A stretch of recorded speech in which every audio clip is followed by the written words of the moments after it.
I saw a picture of my father.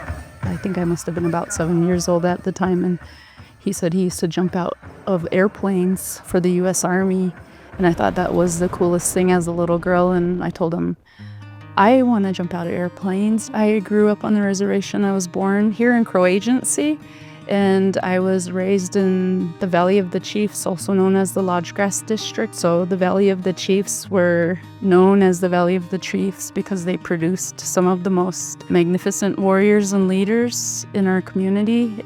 I really love that's where I'm from.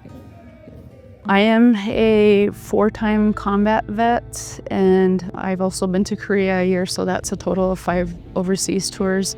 Going into combat, you learn a lot about the mental toughness in what you have to do in your missions. We believe part of us when we go overseas and we're in these wartime situations that we come back with a little less than when we went home. And part of me was left there, right? Part of my mental health, part of my spiritual health, part of my physical health. A lot of us don't know how to talk about our traumas, especially with the historical trauma that has happened with our people through assimilation, acculturation. I am diagnosed with PTSD. I unfortunately, have had MST, military sexual trauma, while in service.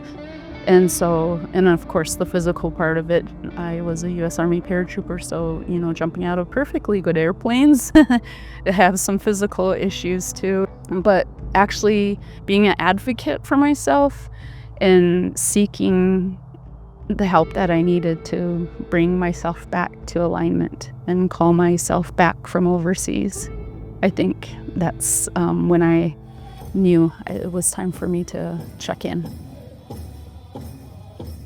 A lot of Native people, tribal citizens, are distrustful of the federal government in general. And I really feel that there's missed opportunity for health care and for interaction.